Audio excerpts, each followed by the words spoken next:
Donc, voilà. Je vais utiliser, on va finir aujourd'hui avec le plan du tabernacle. Et avant ça, je vais utiliser cette slide-ci, comme ça va être plus facile pour mon ami frère Kaila de me suivre là où je serai, là où je voudrais montrer, comme ça il va vous le présenter directement à l'écran. Amen. On remercie le Seigneur pour la technologie qui est utilisée de la façon qu'il loue le Seigneur. Amen. Ok, donc la dernière fois nous avions résumé ce que nous avons fait la dernière fois, mais nous avons commencé à monter un peu plus et à rentrer dans des choses un peu plus croustillantes, parce que nous sommes sortis du dehors, de l'extérieur, là où il y avait tout. Vous savez, quand je parle de l'extérieur, je parle de la cour extérieure de tout cela. Mais à l'intérieur du parvis, le parvis c'est le rideau autour là.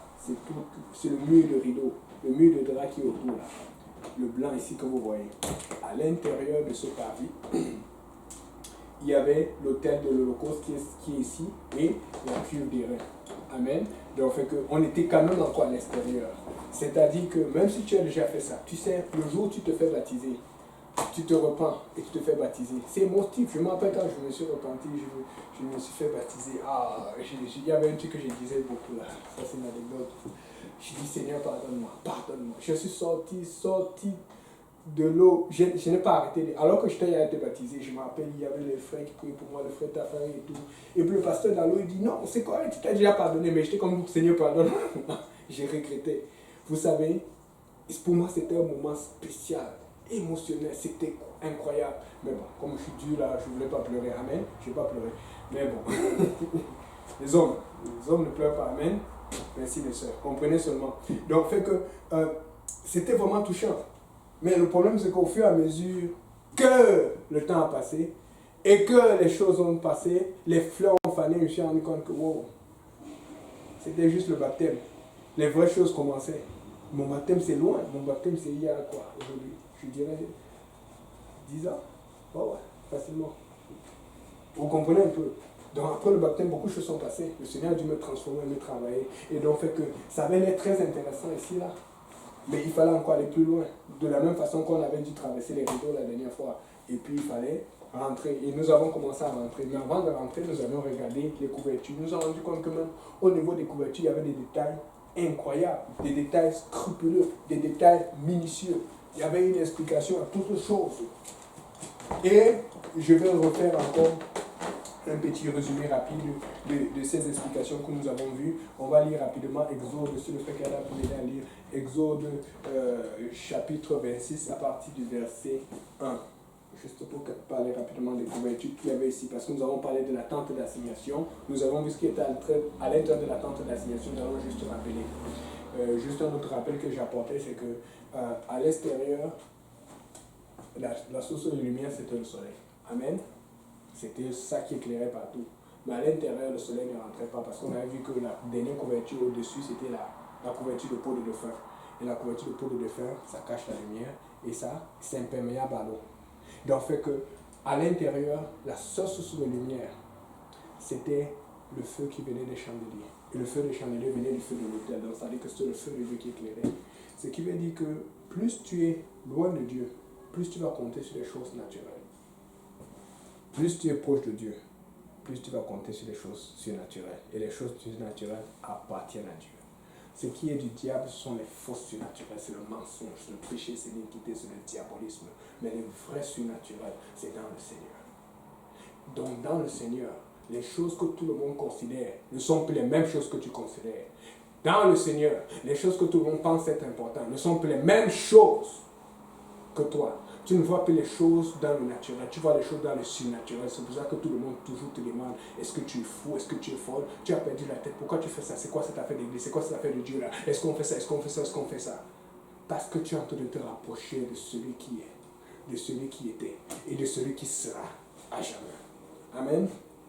Et sont là, Exode 26, verset 1, si tu peux lire mon frère. Tu feras le tabernacle de 10 tapis de fin lin retors et d'étoffes teintes en bleu, en pourpre, en cramoisi. Tu y représenteras le chérubin. Donc on a vu que le tabernacle était fait de 10 tapis de fin lin retors et on a vu les 4 couleurs que nous avions déjà expliquées auparavant. On ne va pas revenir dessus, mais si on veut résumer rapidement, ça représente Matthieu, Luc, Jean, Marc, revenez sur les études avant et vous allez comprendre si vous êtes premier. Ça représente aussi un animal qui est prophétisé dans l'Ancien Testament et le Nouveau Testament. On voit une concordance entre toutes ces prophéties et avec un agencement de ces couleurs. Maintenant, on a donc vu qu'il y avait 4 tapis et le premier tapis c'est un tapis de 4 couleurs, mais le tapis était le plus bas. Parce qu'on va voir les trucs. Continue, est-ce que tu peux lire maintenant le verset 7 s'il te plaît? Tu feras des tapis de poils de chèvre pour servir de tente sur le tabernacle. Ok. Après ça, il y avait un tapis de poils de chèvre. Et comme vous voyez, que ce soit même aujourd'hui, vous allez voir chez les Arabes ou chez les Juifs, ils ont toujours cette habitude ou cette coutume, cette façon de faire, de prendre la main et de mettre sur la chèvre pour faire ce qu'on appelle transfert de péché. Et il y avait cette habitude et cette coutume aussi. Si vous lisez dans le Lévitique, non, je vous invite à le chercher, mais c'est là, c'est écrit là-dedans. Il y avait un endroit où tu devais prendre une chèvre et tu devais poser ta main dessus. Donc la chèvre venait représenter comme un transfert de péché. C'est-à-dire que Dieu voulait dire, ok, maintenant, au moment où tu rentres dans cette... Oh, au moment où tu rentres dans cette tente d'assignation, je commence à prendre soin de tes péchés. Je commence à prendre soin de tes fautes. Et puis, par la suite, est-ce qu'on peut lire le verset 14?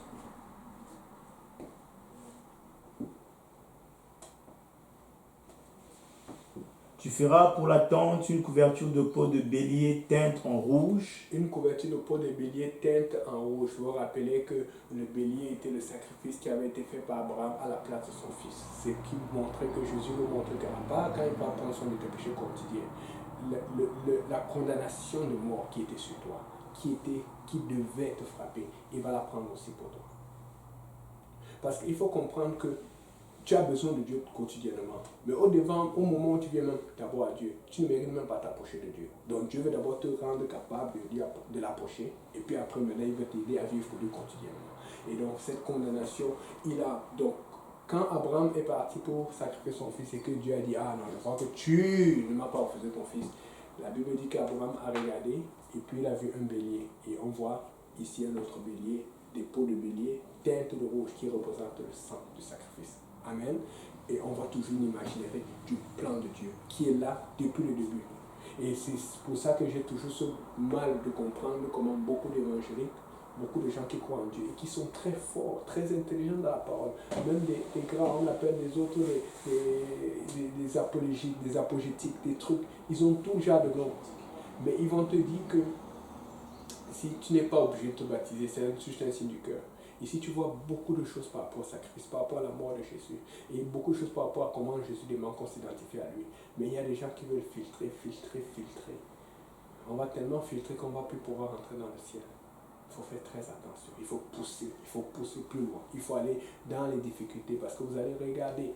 Quand on va voir tout à l'heure le ciel des saints, juste montrer quelque chose que je n'ai pas prévu de mentionner, mais je vais mentionner ça maintenant, c'est que ici, le poteau ici, c'était 100 fois 50 coudées. On avait parlé des coudées. Amen. On avait parlé du fait que la barrière, c'était 5 coudées et que tu ne pouvais pas regarder par en haut. Amen. Mais maintenant, l'intérieur ici, là, je crois que la tente, c'était 10 coudées de devant. Et puis, je ne sais plus sur le côté, ça devait être 30 coudées, un truc comme ça. Mais le lieu très saint, ce qu'on devait voir aujourd'hui, ce qu'on va voir aujourd'hui, le lieu très saint était particulier. C'était 10 coudées fois 10 coudées. Amen. Donc, fait que le lieu, ça, c'était un carré parfait. Mais lorsque tu rentrais par ici, qui représentait l'évangile, c'était juste 5 coudées. Mais quand tu arrives dans le lieu très saint, ce qui est bizarre, c'est que ça devient plus étroit, mais ça devient plus haut. Donc, tu passes de 5 coudées ici. Quand tu es loin dans le naturel, et maintenant, quand tu arrives au surnaturel, tu passes au double du nombre de coudées. Tu ne vois plus la lumière du dehors. Tu vois juste la lumière de Dieu. Mais en plus, c'est plus étroit. Voilà pourquoi on dit étroit est le chemin qui mène au Seigneur. Resserré est le chemin. Parce que plus tu t'approches de Dieu, plus c'est compliqué, plus Dieu coupe. Mais j'ai l'impression que c'est le contraire dans la chrétienté aujourd'hui. Il y a des gens, plus ils s'approchent de Dieu, plus c'est facile. Plus ils ont le droit de pécher, plus ils ont le droit de faire ça, d'ajouter, de dire que Dieu va comprendre. Dieu, bon, je suis dans l'église et puis. Non. Plus tu t'approches de Dieu, plus tu as des responsabilités. Plus tu t'approches de Dieu, plus tu dois devenir un leader ou un exemple pour les autres. Donc ce n'est pas en faisant moins, c'est en faisant plus. Mais Dieu va t'aider à y arriver. C'est parce qu'on veut souvent le faire sans l'aide de Dieu. Et on triche. Donc,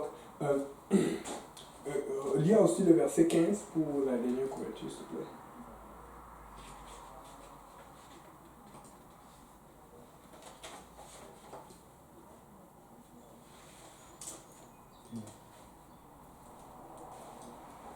Tu feras des planches pour le tabernacle.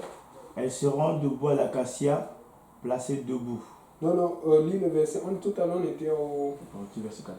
Exode 26. 26, verset 1. On est arrivé au verset 14. Oui, oui. Lis un peu le verset 14 encore. Tu feras pour la tente une couverture de peau de bélier teinte en rouge et une couverture de peau de dauphin par-dessus. Et une couverture de peau de dauphin par-dessus. C'est ça que je voulais, la dernière couverture. Et maintenant, on a vu qu'il y avait l'explication logique à la première couverture de 4 couleurs, à la deuxième couverture de chair et à la troisième couverture de peau de bélier. Et maintenant, la couverture par-dessus, c'est bien écrit par-dessus. La couverture de dauphin. Et comme j'avais dit la dernière fois, il n'y a aucune explication spirituelle où Jacques, waouh, le feu va sortir. Non. C'est une explication physique, naturelle et compréhensible. Le dauphin, c'est à une peau imperméable. C'est très solide. Et Dieu avait prévu qu'il allait faire pleuvoir. Et quand il va pleuvoir, l'arche n'allait pas être mouillée. L'intérieur n'allait pas être mouillé. Ce qui veut dire que tous ceux qui étaient à l'extérieur, tous ceux qui ne rentrent pas, sont exposés à l'orage, sont exposés au tonnerre, sont exposés aux intempéries. Quand tu es juste baptisé au nom de Jésus et repenti, tu es exposé au tonnerre, tu es exposé aux intempéries. Mais quand tu rentres dans la présence du Seigneur, quand tu te rapproches du Saint des Saints, quand tu te rapproches par ta vie de prière, par ton témoignage, par la parole, la dégustation quotidienne de la parole de Dieu, tu te mets à l'abri de ces choses. Tu te mets à l'abri des problèmes, des situations compliquées et difficiles. Amen. Alléluia. Et donc, maintenant, je vais juste apporter, faire notre résumé rapide de ce que nous avions à l'intérieur maintenant du temple d'assignation. Ici, c'est le lieu, le frère Kaela va vous le présenter. Ici, c'est le lieu très saint, là où il y a l'arche. Amen. Mais avant le lieu très saint, il y avait le lieu saint. Et dans le lieu saint, il y avait 3 ustensiles spéciaux. Je recommande, je redis encore. On va lire Exode chapitre 25, verset 31 jusqu'à 40. 25, verset 31 à 40.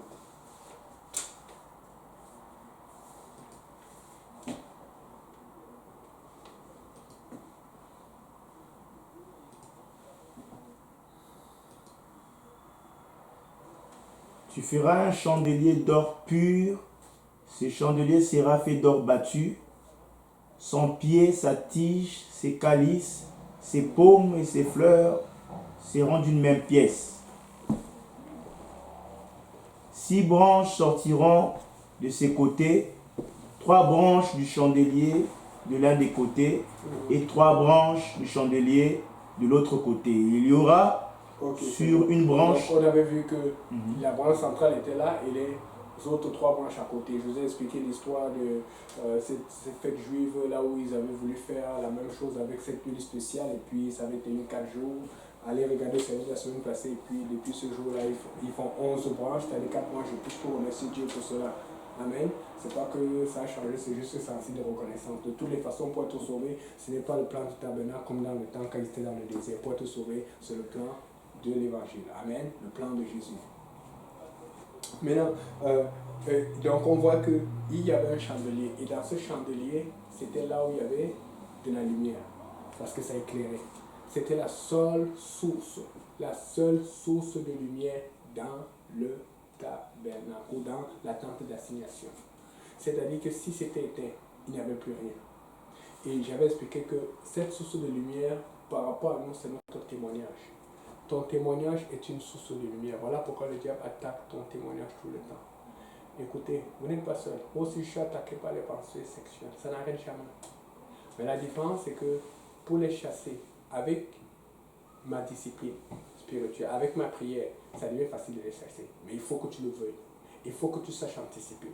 Il faut que tu saches que, oh, il y avait telle rue où j'avais l'habitude d'aller avant, où les pensées me venaient, où les mauvaises pensées, les mauvaises habitudes. Et je vais anticiper, je sais que même quand je vais sortir, je vais éviter tel courant. Il faut que tu apprennes, c'est ça la sanctification. Ce n'est pas devenir parfait, c'est prendre des mesures pour se rapprocher de Dieu. Et dans les mesures, tu vas prendre des décisions qui vont t'éviter d'être compromis.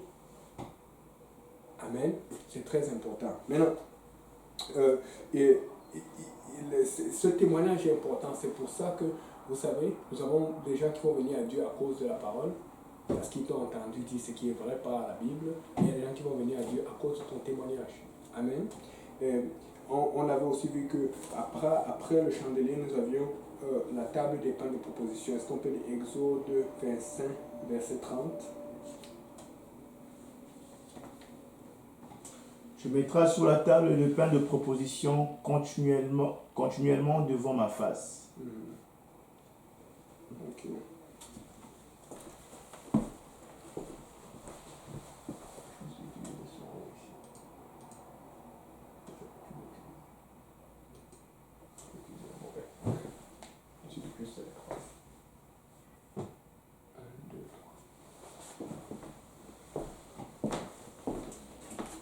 Désolé.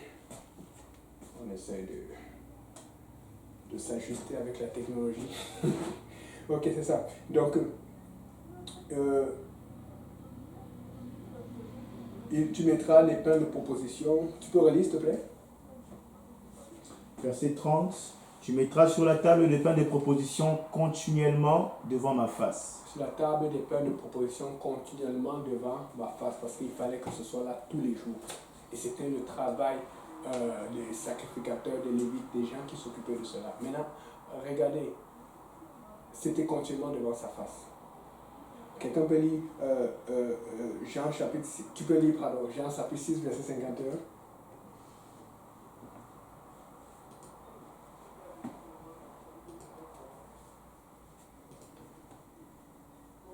Je suis le pain vivant qui est descendu du ciel. Si quelqu'un mange de ce pain, il vivra éternellement. Et le pain que je donnerai, c'est ma chair, je donnerai pour la vie du monde. Ok, c'est bon. Et nous aimons tous le pain. Et je ne sais pas pour vous, mais moi je suis capable de manger le pain tous les jours. On est capable de manger le pain naturel tous les jours. Mais pourquoi ne sommes-nous pas capables de manger le pain spirituel? Le pain spirituel nous fait plus de bien. Nous amène l'éternité, la vie éternelle, la santé spirituelle, la direction. Le pain spirituel nous fait plus de bien que le pain naturel. Mais nous sommes capables de supporter le pain naturel tout le temps et même d'en abuser. Mais pourquoi ne pouvons-nous pas abuser du pain spirituel qui est bien pour notre santé? Amen. Et donc Jésus est ce pain de vie. Tu as besoin de la parole de Dieu tous les jours. Donc vous allez comprendre, c'est pour ça qu'ici, là, vous allez voir, le frère là, pour le présenter.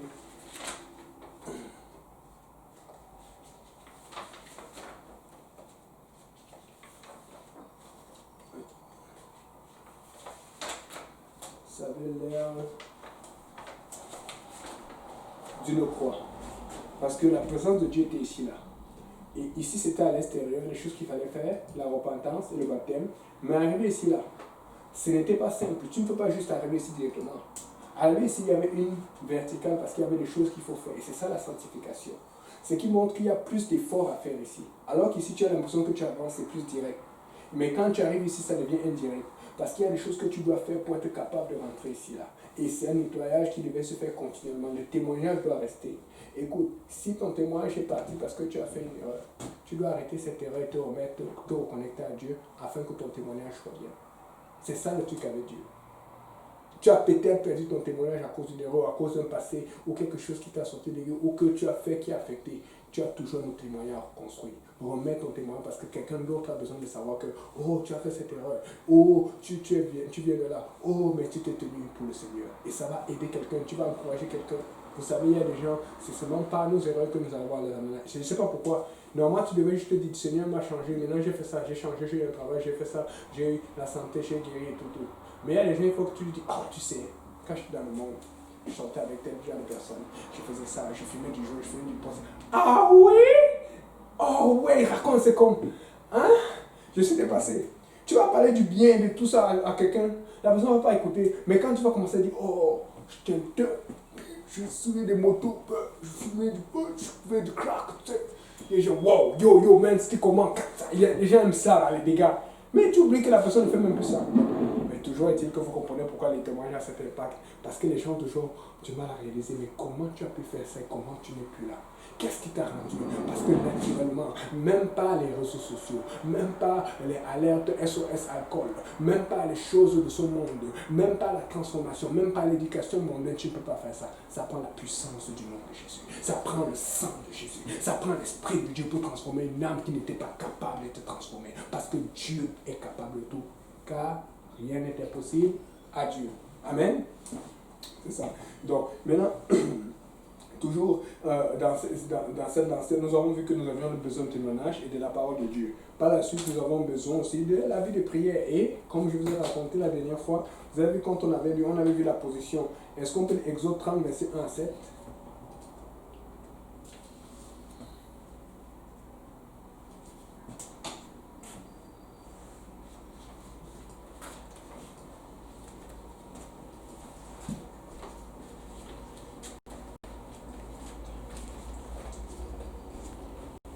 Tu feras un autel pour brûler des parfums, tu le feras de bois d'acacia, sa longueur sera d'une coudée et sa largeur d'une coudée. Il sera carré et sa hauteur sera de 2 coudées. Tu feras des cornes qui sortiront de l'autel. Tu le couvriras d'or pur, le dessus, les côtés tout autour et les cornes. Tu peux sauter, tu peux lire verset 7, s'il te plaît. Verset 7. Aaron y fera brûler. Je vais juste fichier. Aaron y fera brûler des parfums odoriférants. Il en fera brûler chaque matin lorsqu'il préparera les lampes. Verset 8. Ok, est-ce que vous avez remarqué que c'était chaque matin qu'il devait faire brûler? C'est chaque matin que tu dois prier. Si tu n'es pas capable, prie chaque soir. Parce que souvent les gens vont dire, bon, le matin je suis occupé. Prie chaque soir. Prie chaque après-midi. Le truc sur le matin, c'est parce que c'est le matin que tu es le plus frais. C'est le matin que tu viens de te réveiller, que tu es reposé. Le truc, c'est, vas-y avec ta première énergie au Seigneur. Si tu es capable de te lever à minuit, à 1h ou à 2h, fais-le. Mais ne va pas le faire alors que tu es super fatigué. Oui, il y a des moments où tu peux chasser le sommeil pour prier parce que c'est important. Mais la coutume, la discipline de prier doit être telle que tu le fais quand tu es en forme pour donner ta première énergie à Dieu. Amen. L'autre chose que je voulais apporter,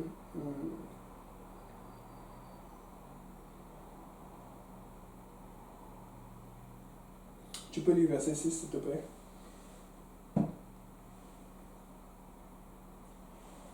Tu placeras l'autel en face du voile qui est devant l'arche du témoignage, en face du propitiatoire qui est sur le témoignage. Bon.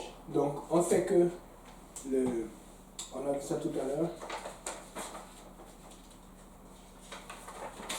Ça, c'est l'arche de l'alliance qui représente la présence de Dieu. Maintenant, l'autel des parfums qui représente la prière, il devait être juste, il dit tu le placeras en face du voile qui est devant le propitiatoire. La position de la prière était la position la plus favorable à la présence de Dieu. La position de la prière était la position la plus proche de la présence de Dieu. Ce qui veut dire que nous qui aimons comparer, qui aimons dit mais qu'est-ce qui est plus important? Qu'est-ce qui est plus utile? Vous savez, nous avons besoin de toutes ces choses pour marcher à Dieu. Parce que tôt ou tard, tu vas te rattraper si tu ne lis pas la Bible tous les jours. Tôt ou tard, tu vas te faire rattraper si tu n'as pas ton témoignage et tu ne gardes pas ton témoignage. Mais je te dis, si tu vas être sûr de ne jamais retrograder, n'arrête jamais de prier. La prière, c'est la chose la plus importante de toute la chrétienté. La prière est la chose la plus importante de toute. C'est pour ça que vous allez entendre le pasteur Graham, le pasteur Carty, le pasteur Benji, tous les pasteurs vont toujours prêcher sur la prière. Parce que la prière, c'est la connexion à Dieu. Si tu es capable de te connecter à Dieu, le diable ne peut te déconnecter. C'est pour ça qu'il va toujours attaquer ta vie de prière. Parce qu'il veut que tu vas chercher, que tu ailles chercher des conseils au gouvernement, à la famille, à des amis. Mais il ne veut pas que tu ailles chercher conseil à Dieu. Parce que quand tu vas chercher conseil à Dieu, des fois c'est difficile dans le sens là où tu n'as pas envie que les gens entendent ce que tu veux dire. Tu as envie d'être seul avec Dieu. Le diable n'aime pas ça. Parce que si tu as quelqu'un qui t'écoute, tu vas dire non, ne fais pas ça, tu as besoin de demander ça à Dieu. Mais si tu es seul avec Dieu, tu vas commencer à essayer des choses. Dieu va te dire non ou oui, il va te faire ressentir. Tu vas dire, oh ben Seigneur, si je fais. Et quand tu commences à passer du temps avec Dieu, le diable dit non, non, là c'est pas normal. Écoute, tu cherches la chose la plus importante de tout ça, c'est ici. Parce que justement, elle a été posée expressément. Et les autres étaient sur les côtés, donc tu ne peux pas vraiment évaluer qui des deux autres étaient plus importants. Les deux autres sont importants. Amen. Mais la plus importante de tous, pour se rapprocher de Dieu, c'était la prière. Regarde comment tu dis la prière, c'est le plus important. Amen. C'est ça. Et donc on avait lu pour Apocalypse comment on avait envoyé les prières des saints et comment ça crée des tonnerres et des orages. Tu vois, quand tu pries, tu vois ce que ça fait dans le monde spirituel. Mais des fois, tu peux te dire, oh, est-ce que Dieu écoute même? Écoute, ça fait des tonnerres, ça fait des orages. Amen.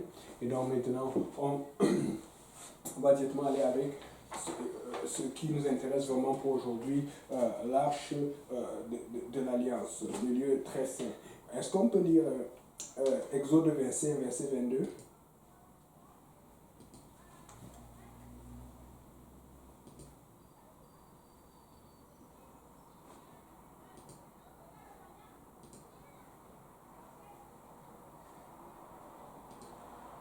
Exode 25, verset 22. Exode 25, verset 22. C'est là que je me rencontrerai avec toi du haut du propitiatoire entre les deux chérubins placés sur l'arche du témoignage.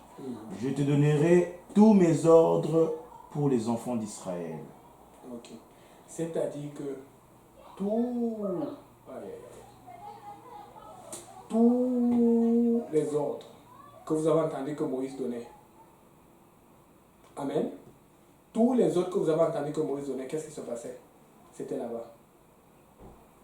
Mais pour les gens, on dit l'Éternel parlait. Vous allez voir, regardez plusieurs fois dans la Bible, Exode, allez taper l'Éternel parlait à Moïse, Eastward ou les autres logiciels que nous avons, vous allez voir comment ça sort. Ça sort tellement de fois. Mais ici, la Bible dit que tous les ordres au sujet d'Israël, il a donné 613 ordres. Donc, au moins 613 ordres sont venus de ce lieu. Ce qui veut dire que minimum 613 fois, Moïse est rentré dans le lieu saint. Maintenant, ça pose cette question. Mais Aaron était souvent un sacrificateur. Mais comment Moïse rentrait dans le lieu saint? Mais c'est pour ça que Dieu disait à Israël, viens dans le désert, il disait à Pharaon, laisse aller mon peuple pour que je fasse un royaume de sacrificateurs. Parce que le but de Dieu était de faire tout le monde comme Moïse. Si Israël avait accepté de marcher comme Dieu le voulait, tout le monde aurait été comme Moïse. Le but de Dieu, c'est de faire tout le monde comme le pasteur Kaosi, tout le monde comme le pasteur Gra, tout le monde comme les hommes les plus saints ou les femmes les plus saintes que vous estimez dans le mouvement apostolique ou dans l'église aujourd'hui. Mais le problème, c'est que quand tu n'y arrives pas, ou quand pas, c'est parce que tu ne veux pas, alors Dieu va te donner un truc. Et c'est pour ça qu'Aaron représentait la loi. Mais Moïse représentait l'esprit, la volonté parfaite de Dieu. Mais Aaron va représenter ta volonté par rapport à Dieu. Comment tu vas t'ajuster pour respecter les règles de Dieu. Comment est-ce que tu vas être avec Dieu? En esprit ou selon la loi? C'est l'esprit qui vaut. Mais souvent dans l'esprit, il y a des choses folles que Dieu va te demander. Mais c'est pour ton bien. Ça va te briser.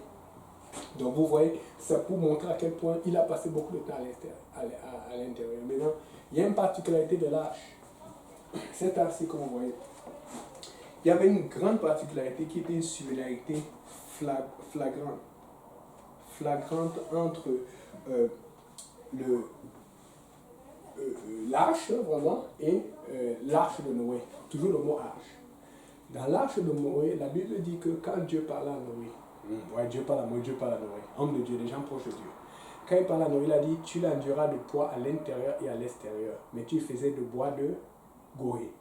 Et le bois de goré, si vous allez faire des recherches, c'est un bois très dur, c'est toujours un bois très dur. L'arche a été fait du bois d'acacia. Le bois d'acacia, c'est toujours parmi les bois les plus durs. Ce n'est pas seulement les bois les plus durs, ce sont les bois qui résistent beaucoup aux intempéries, qui résistent beaucoup, c'est-à-dire que si l'eau tombe dessus, s'il y a même la fatigue, s'il y a une situation là où il y aura des dépérissements ou la pourriture, le bois va résister pendant très très très longtemps. Maintenant, sans compter que l'arche était faite en bois, l'arche de Noé, et l'arche ici était faite en bois aussi. Vous pouvez aller lire Exode, commencer verset 8-9 en montant, vous allez voir. Mais la particularité, c'est que à l'extérieur et à l'intérieur, c'était enduit d'or. Amen. Donc, vous allez voir, par exemple, le couvercle de l'arche n'était pas de bois, c'était de fer d'or pur totalement. Parce que sur le couvercle de l'arche, il y avait des anges qui étaient dessus. C'est très important. Mais il faut comprendre que Dieu est parfait. Et les anges aussi sont parfaits. Ils sont inférieurs à Dieu, certes, mais ils sont parfaits parce qu'ils ne peuvent pas pécher.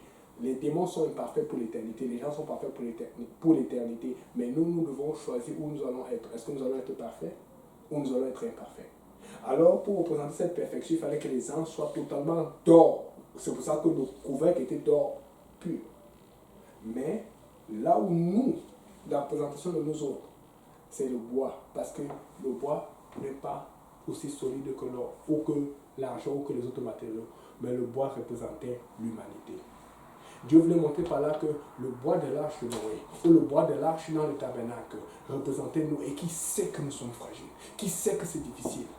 Mais pour que nous y arrivions, il a fait ce qu'il a demandé, il a exigé, il a imposé qu'on enduise de l'or à l'intérieur. Quand tu lis dans Exode et quand tu lis dans Genèse, tu vas voir, il commence toujours par l'intérieur. Parce que Dieu ne veut pas que tu commences à porter les habits de sainteté avant qu'il ait changé ton corps. Parce que ça va être l'hypocrisie. Et tu vas attaquer les gens qui ne foncent pas la sainteté comme toi. Alors Dieu, qu'est-ce qu'il a fait? Il a commencé à l'intérieur pour souder ce cœur en lui, pour le rapprocher. Quand ça va être rapproché fort, ça va commencer à être facile que ça sorte à l'extérieur, que ça déteigne à l'extérieur. Et dans cette or-là, c'est la présence de Dieu, l'Esprit de Dieu pour te dire que, oh, quelque chien que tu sois, que tu aies fait la cigarette, que tu aies fait l'avortement, que tu aies fait le mensonge, que tu aies fait le crime, que tu aies fait l'impudicité, que tu aies fait les méchancetés, que tu aies fait des ragots. Quand tu viens à Dieu, dans ton impureté, à cause de son esprit, il va te rendre pur. Quand tu viens à Dieu, dans ta nature, dans sa présence, tu vas changer, tu vas devenir surnaturel alors que tu étais naturel. Parce que Dieu est surnaturel. Et quand le surnaturel impacte et influence le naturel, il y a une transformation probable. Il y a une transformation réelle. Alléluia, Seigneur Jésus. Et donc, maintenant, qu'est-ce qu'il y avait à l'intérieur de l'arche? Lis un peu Exode 10, Exode 25, verset 10 à 11, s'il te plaît.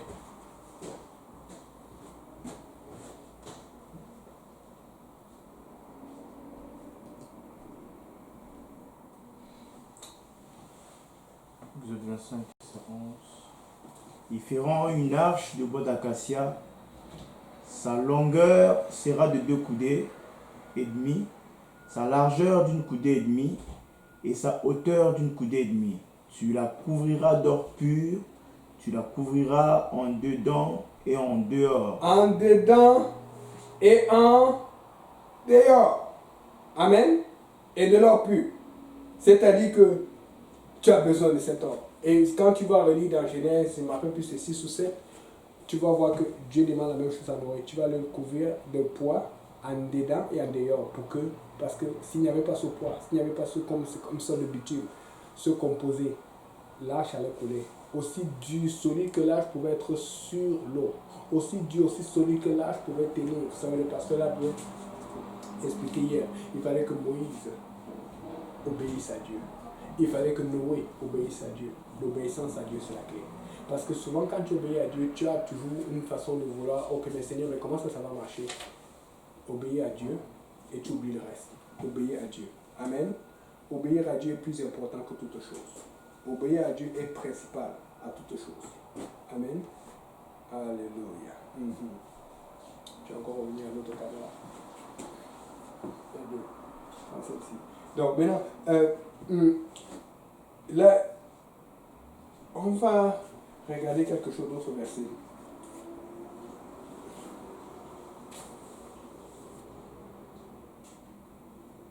On va lire Hébreux chapitre 4, chapitre 9, verset 4, pour voir ce qu'il y avait à l'intérieur de l'arche. Hébreux chapitre 9, verset 4. C'est important.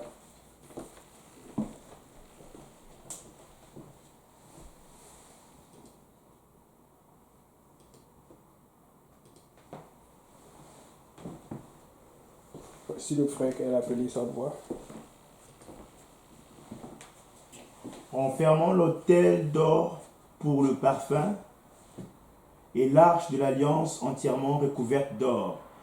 Il y avait dans l'arche un vase d'or contenant la manne, la verge d'Aaron qui avait fleuri et les tables de l'alliance. C'est bon. Donc, nous avons vu qu'il y avait 3 choses en particulier dans l'arche. Et vous pouvez les voir ici. Le frère Kala va présenter la slide. Il y avait la manne, il y avait la verge d'Aaron et les tables de l'alliance. Et chacune avait une explication. La manne représentait la provision. Parce que Dieu va toujours pouvoir. Il t'aime. Quoi que tu fasses, il va toujours pouvoir. Voilà pourquoi quand tu n'étais pas dans le Seigneur, tu vas te rendre compte que mais, tu te dépasses. Même quand tu avais des problèmes, d'une certaine façon, il y avait une force, il y avait quelque chose qui te donnait toujours à manger. Parce que Dieu t'aime. Mais ce n'est pas parce que Dieu te donne à manger qu'il t'aime, qu'il va te sauver.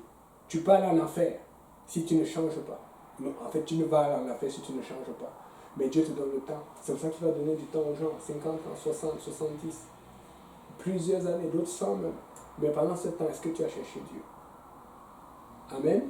Et donc, maintenant, et puis, la verge représentait le miracle. Parce que la verge avait fleuri. Vous savez, nous avons besoin de miracles dans notre vie. Nous avons besoin de Dieu parce qu'il y a des choses, tellement de choses qui arrivent. Dernièrement, je disais, je ne sais pas si vous avez suivi les petites Romy et tout ça là. Il y a 2 petites filles qui ont été tuées par un certain Martin Carpentier. Wow! Je ne sais pas. Je ne sais pas comment vous, parents, nous, comment on ferait si tu arrives, on te dit que quelqu'un a pris ton enfant et l'a tué.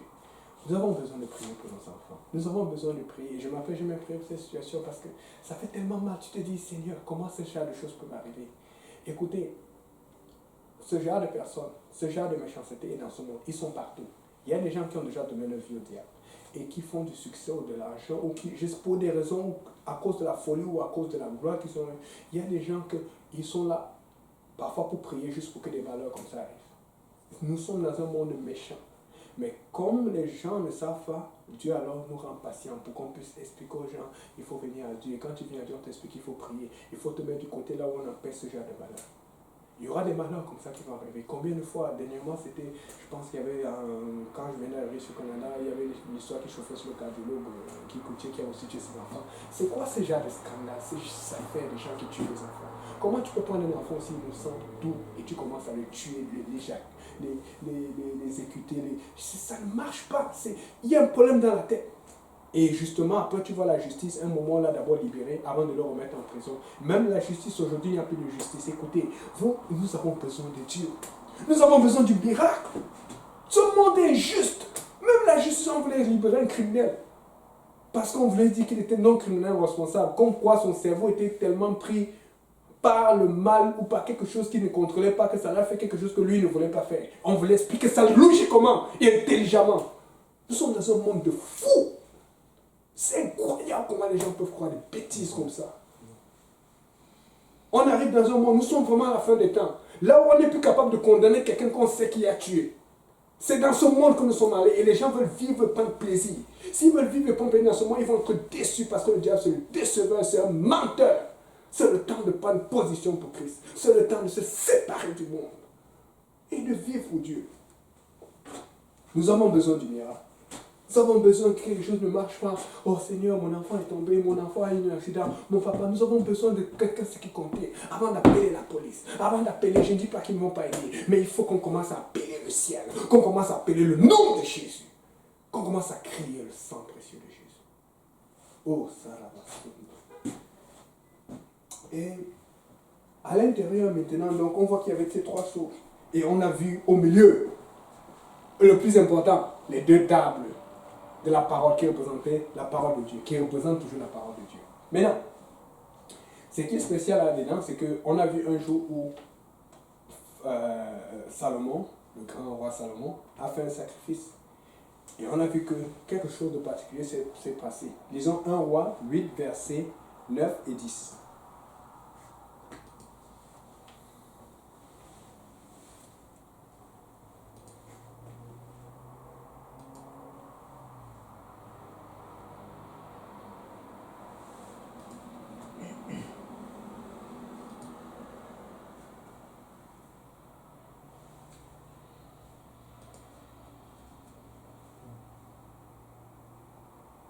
Un roi 8, versets 9 et 10.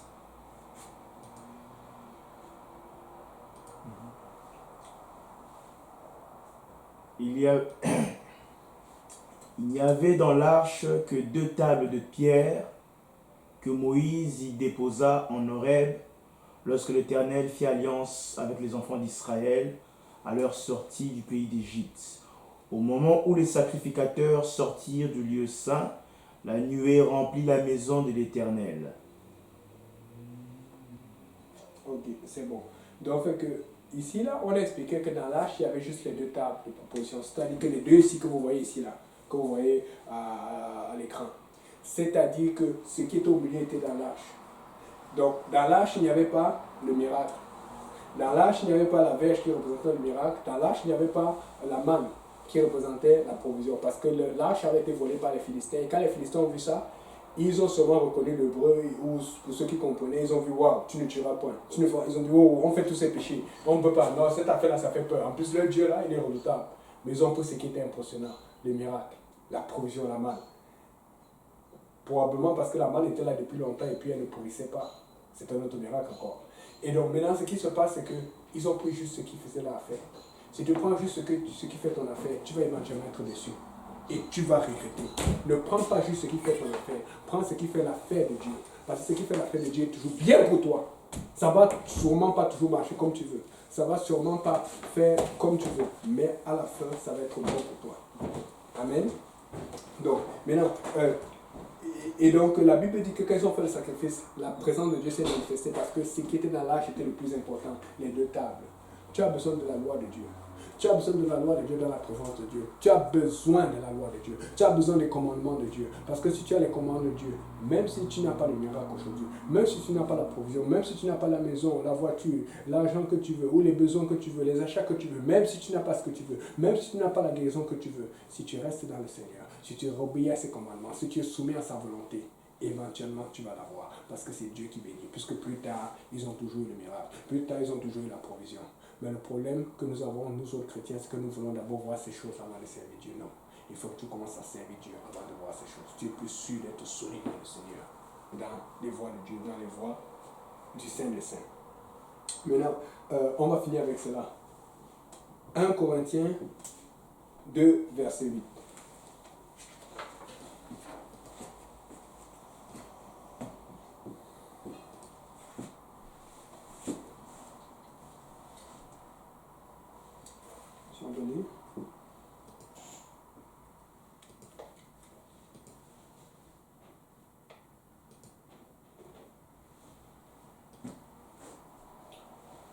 Sagesse qu'aucun des chefs de ce siècle n'a connue, car s'ils l'eussent connue, ils n'auraient pas crucifié le Seigneur de gloire. S'ils l'eussent connu, ils n'auraient pas crucifié le Seigneur de gloire. Vous savez ce que ça veut dire? Paul essaie de nous expliquer ici que dans le désert, ceci était déjà mis. Mais nous voyons bien que ça a la forme d'une croix. Amen. Ça avait la forme d'une croix depuis le début. Mais le diable ne le voit pas. Vous savez, le diable est en train de t'attaquer. Mais tout comme il a sorti Israël d'Égypte, il a déjà un plan pour piéger. Dieu a déjà un plan pour piéger le diable. Il a déjà un plan pour piéger Pharaon. Mais toi, il faut que tu regardes à Dieu. Amen. Donc Dieu avait déjà cette croix et il savait qu'il allait venir mourir à la croix, mais le diable n'a rien vu. Il est seulement allé aveuglément pour l'attaquer. C'est-à-dire que si le diable avait su ce que Dieu voulait faire, il n'aurait jamais, il aurait été en arrière. C'est-à-dire qu'il est en train de t'attaquer. Mais Dieu te dit de lui faire confiance. Mais en fait, le diable ne sait même pas ce que Dieu veut faire. Et donc, comme il ne sait pas, il veut seulement te faire douter. Pour que tu n'aies pas confiance à Dieu et que tu lâches, il est content. Mais si tu ne doutes pas et que tu t'accroches à Dieu, il ne va pas savoir ce que Dieu fait. Mais quand il va voir Dieu le faire, il va dire, oh non, je l'ai perdu. C'est à toi de faire confiance à Dieu. Le diable ne connaît pas le plan de Dieu. Parce que les voies de Dieu sont insondables. Amen. Dieu sait ce qu'il fait. Fais confiance à Dieu. Amen. Donc ça finit aujourd'hui pour le plan du tabernacle. On va adorer rapidement pour terminer.